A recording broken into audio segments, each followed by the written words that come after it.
One of the most challenging seasons for a woman in terms of her health and fitness can certainly be menopause and the perimenopausal transition. So when talking about menopause, one of the most interesting or challenging components of it is the symptoms associated with the hormonal fluctuations occurring during this time period. Now, there's a lot of changes when it comes to quality of life. And while underlying changes in sex hormones do influence someone's ability to transform their body, many people discount how much the symptoms themselves can impact a transformation. So while we still need to pay attention to things like nutrition, exercise, etc., I'm going to detail that a little bit later on inside today's episode. I want to first start with how some of the quality of life components, biofeedback considerations, and how changes in things like sleep can really have a kind of knock-on effect or feed-forward effect into other areas of our health and fitness and transformation. So today, first, I'm going to dive into some potential symptoms like fatigue, night sweats, hot flashes, mood swings, and other things that have a pretty powerful impact on a menopausal woman's ability to achieve her ideal health and fitness. And then we're also going to talk about some lifestyle practices and supplemental aids that can be used to kind of counteract or ameliorate some of these symptoms. So all of these things can help clients to stay on track. So if you are a women's health coach, you're working with menopausal females in terms of their fitness or nutrition, you're definitely going to want to stay tuned to a little bit further in the episode when we're talking about some of these practical strategies. So first, let's talk about why are these symptoms occurring during menopause, and then we'll get into a little bit on what we can potentially do about it. The menopause transition is characterized by dropping progesterone levels. This is because we've reached a point where the body has stopped ovulating. So if you are no longer ovulating, you're not going to have that bolus of progesterone in the luteal phase. We're no longer moving between a follicular and luteal phase for a woman, which means we're having the absence of a menstrual cycle. So we have steadily dropping progesterone, and then you couple that with the fact that during this time, estradiol levels can fluctuate pretty wildly. That can be one of the main root causes of a lot of the symptoms that women will experience during menopause. There'll be periods of significantly higher estrogen and time periods with significantly lower estrogen. The fluctuations in and of themselves can cause mood swings, hot flashes, potential fatigue, more depressed mood, and a number of other physical and mental symptoms. The symptoms in and of themselves can hamper a transformation in a number of ways. The first is adherence. So especially if a client doesn't necessarily realize the source of some of the symptoms, can create a large sense of overwhelm, and it can drive different cravings, poor decision making. Because remember, if we have poor sleep, that can acutely and systemically kind of impact what's going on from an insulin sensitivity perspective. When we have a change in sleep, that can impact our daily dietary decision making.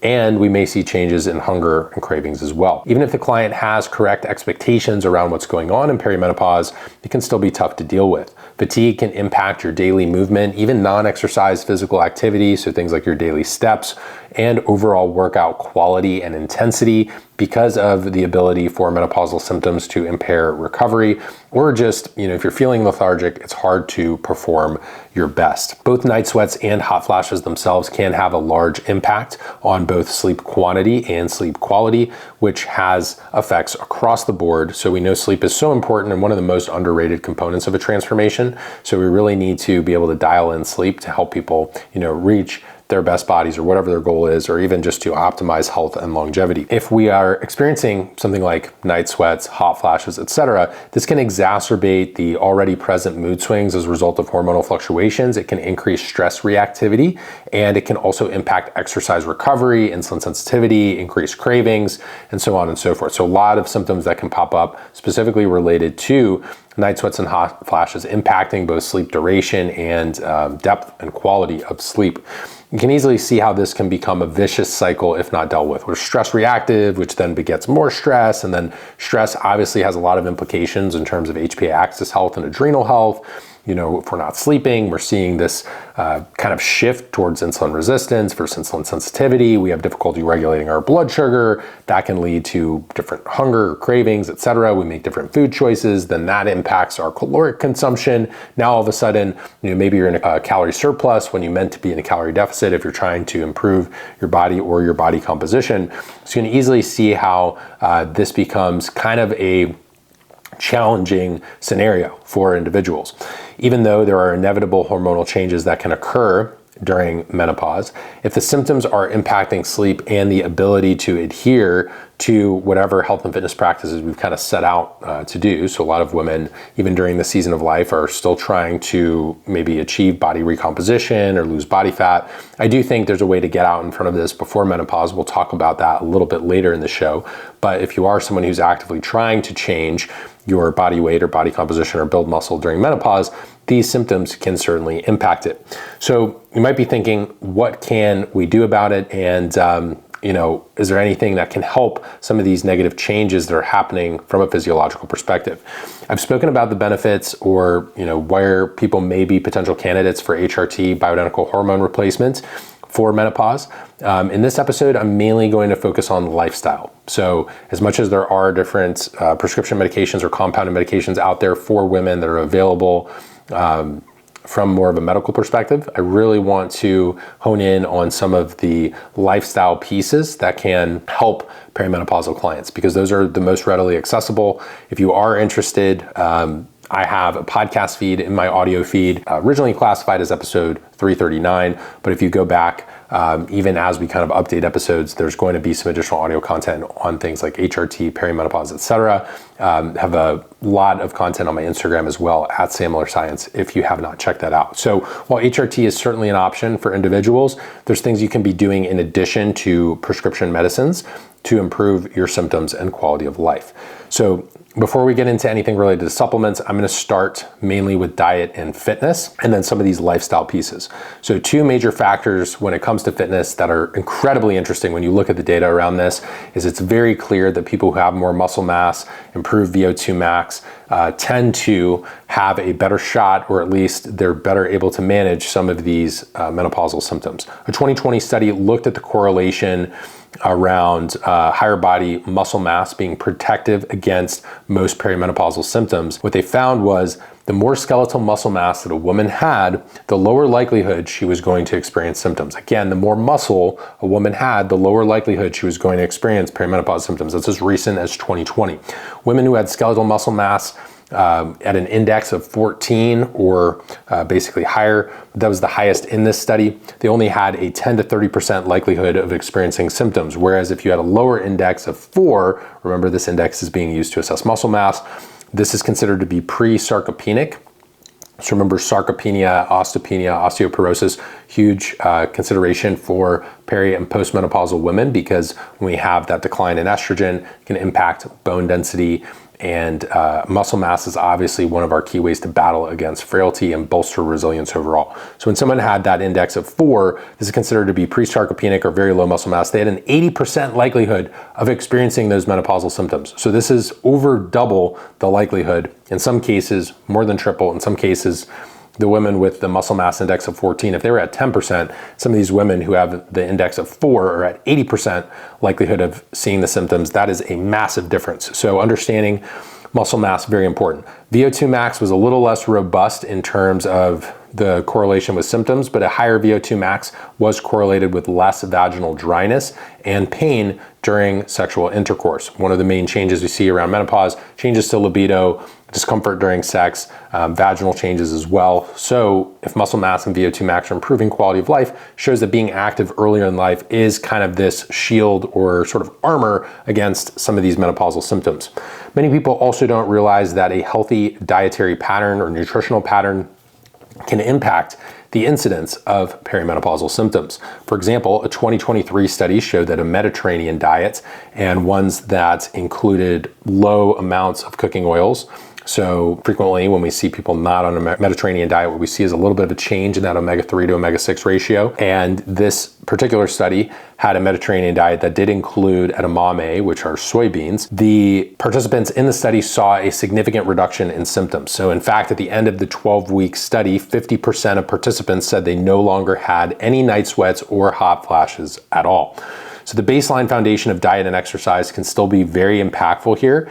And there's also some data on phytoestrogens as well. So meaning that if you do consume phytoestrogens from the diet, it may activate estrogen receptors to some degree, potentially making up for the lack of endogenous estrogen, meaning If someone is no longer free cycling, so pre-menopause and women of reproductive age, post-puberty, all the way through menopause, if you're having a menstrual cycle, right, we're having that endogenous production of estrogen. So if a woman is not, necessarily having those same estrogen levels post-menopause, the phytoestrogens may be helping here through, having some sort of impact on estrogen receptors. Probably more research that needs to be done here, but it does seem to help or kind of mitigate or ameliorate some of the symptoms. Several other supplements fall into this bucket as well.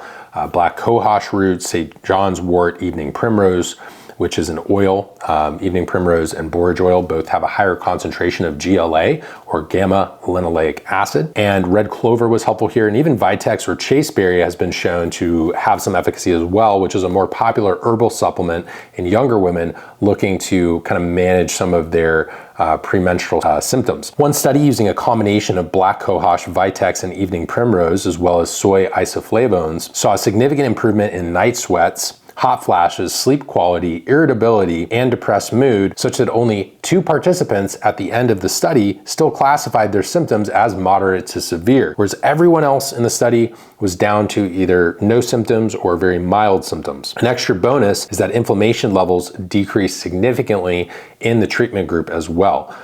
These are basically the treatment group is the one that received the black cohosh, Vitex, evening primrose, and soy isoflavone. Another supplement that may be worth considering for sleep quality in perimenopause is glycine. So glycine is an important amino acid, but glycine has a mildly hypothermic effect, meaning glycine can lower body temperature to facilitate deep sleep, and a few studies show that the effect carries over to night sweats and even hot flashes as well. Glycine helps with blood sugar control, which can also tend to decrease during perimenopause. Glycine is also can be used in kind of antioxidant formation, a lot of really cool other endogenous bodily processes, you should say. So glycine, very cool. Also is kind of a buffer for methylation. So a really great all-around supplement. A lot of people who are not consuming nose to tail animal products tend to have lower glycine consumption, and they eat more methionine because most people in the health and fitness space tend to eat a lot of muscle meat. It's leaner and they're not usually consuming skin or anything like that. So unless you're consuming a lot of collagen, you're probably not getting a lot of glycine. So supplementing with glycine, especially for perimenopausal women, can be helpful here. Venturing out of the realm of supplements, one thing you can do, especially if hot flashes and night sweats are a concern, is a cooling mattress pad. And just being mindful of both ambient temperature, having the cooling mattress pad, all the great sleep hygiene practices that I've talked about in past episodes would be especially relevant for a menopausal population. But the cooling mattress pad can be a very great add-on for someone looking to improve their sleep quality. A newer study looked at these devices and the incidence of these hot flashes and night sweats, and they saw significantly improved quality of deep sleep and decreased hot flashes and night sweats. So the study actually was just quality of sleep as a whole. I shouldn't say deep sleep specifically, just sleep, and decreased hot flashes and night sweats as well. I do have a past audio podcast on the use of cooling mattress pads. So if you want to check that out, you can. This is newer research, so not something that's maybe as tightly controlled as other areas of menopause research, but between the cooling mattress pad, things like glycine, contrast hydrotherapy, there's a lot of things you can do from a lifestyle perspective to help achieve symptom management. If you achieve symptoms, get better sleep, improve mood, it will impact adherence in terms of client transformation. Yes, you're still going to need to consider exercise and components of nutrition that drive body recomposition, muscle gain, or fat loss, but by doing some of these things, you create a really positive cycle and kind of feed forward effects, because if you're getting good sleep, okay, then maybe my blood sugar is a little better even going into the next day. We know that sleep deprivation does impact our hormonal health and our ability to regulate our blood sugar. It can impact cravings and the decisions that people are making with their diet. So it's one thing to have the diet on paper, but executing that and doing so sustainably does rely on, there are components of human error that impact that, and how humans feel can impact that execution, at least from what I've seen from a women's health perspective working with perimenopausal clients over the years. So if you're a coach, be mindful of how these lifestyle components add up and impact someone's ability to follow the plan when it comes to your training and nutrition. So as we're wrapping up today's episode, kind of a quick summary here. Going into the menopause transition with higher muscle mass does appear to lead to a reduction in symptoms. VO2 max has more of that correlation with some of the sexual symptoms, so less vaginal dryness and things like that. But VO2 max and muscle mass, so someone who exercises prior to menopause seems to have little bit of a better go of it in terms of the symptoms during menopause. Resistance training is still going to be beneficial, even if you're someone who hasn't been, an avid weightlifter in the past. Resistance training can help in terms of, fighting the good fight against sarcopenia, osteopenia, osteoporosis. In addition to that, overall healthy foods, consuming those single ingredient whole foods, similar to kind of what we see in a Mediterranean diet pattern, can potentially mitigate some of the symptoms. And in some recent studies, we've seen the inclusion of certain soy foods or foods that contain phytoestrogens. As adjuncts, there are supplements like Black Cohosh, red clover, Vitex or chasteberry, evening primrose oil that has the gamma-linoleic acid that we talked about. So that is a specific type of fatty acid. Consuming glycine pre-bed can be very helpful. So glycine typically going to need upwards of 3 to 4 grams, and glycine can be found in collagen supplements or as a standalone L-glycine. You're going to get a tiny bit of glycine in something like magnesium glycinate because that's what the magnesium is bound to. However, supplementing separately can be helpful. Most people, especially if they're going for higher protein diets with animal foods, getting a little bit more methionine relative to glycine. So looking at this, something from a lifestyle perspective, like keeping a cool room, having the mattress pad, maybe a couple of these supplements, looking at it from a nutritional perspective, single ingredient whole foods, and having muscle mass can be natural ways to fight some of these menopausal symptoms. Now, HRT and bioidentical hormone replacement do have a lot of emerging evidence. I've done a lot of content on HRT in the past. I'm definitely someone who is falling into the camp of situationally pro HRT, but I'm not someone who thinks that we can just hop on certain medications and skip the lifestyle component either, because lifestyle kind of supercharge what's going on. So if you're someone who's on bioidentical hormones, lifestyle may make things even better. And if you're someone who opts to not go down the hormone replacement route, you'd still need the training, nutrition, and lifestyle to manage the symptoms if you're someone who's looking to improve your quality of life. So the menopause transition does not have to be a miserable one. There are things that can be done to improve quality of life, manage symptoms, and still keep people moving towards their goals with their health, fitness, and wellness. If a client comes to you solely for fat loss or something like that, and you're a health and fitness professional, being able to help with these symptoms is super important. There's also some key changes that are going on in terms of labs, blood chemistry. We do see changes in terms of overall hormonal profile. So things like insulin and cortisol tend to increase. We see that falling progesterone, fluctuating estradiol. And so if you're a coach who's trying to navigate menopause and you don't really understand hormones, biochemistry, physiology, and some of the labs that could be used to better assess how someone's doing in terms of menopause, nutritional deficiencies, then you'll definitely want to check out the Nutrition and Metabolism Specialization program. You can learn more about that at metabolismschool.com. The name of the game there is being able to translate some of these complex concepts into leverage for your clients' goals and really being able to take the approach that an expert would take, understanding biofeedback, both beginner and advanced, understanding how to troubleshoot some of these symptoms. And I only really scratched the surface in today's episode just because it's so hard to get to that depth of content for nutrition, lifestyle, etc., moving through all of those. But we included several studies and research and evidence on supplements, things related to lifestyle and cooling mattress pads, training related evidence, and you could literally go through research and evidence in each one of those buckets. There's more information on training, there's more information on nutrition, there's more on lifestyle. And so, for example, I mentioned the cooling mattress pads.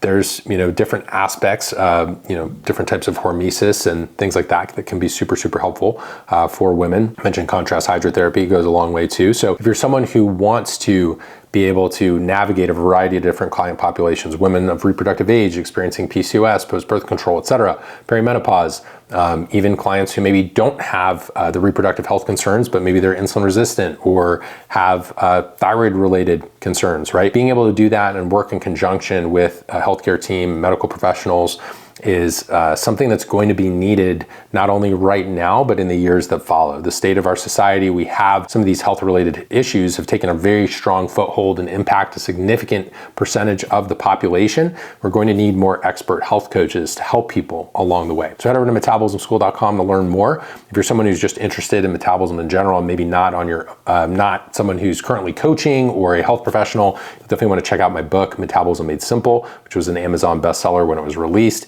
and a really great way to make sense of nutrition to transform your metabolic health. For anything else, you can head to sammillerscience.com, kind of a hub for content. I'm Sam Miller Science on just about every major platform. If you enjoyed the episode, please share it with a friend, pay it forward, make sure the ripple effect of coaching continues to impact people around the world. That ripple effect is how we were able to impact individuals through the original audio podcast. The audio podcast reached over 1 million unique downloads worldwide, and it wouldn't have been possible without our original listeners. So thank you so much for everyone who's joined me throughout the years and for supporting the show and supporting my team. We greatly appreciate you guys, and I will talk to you in the next episode.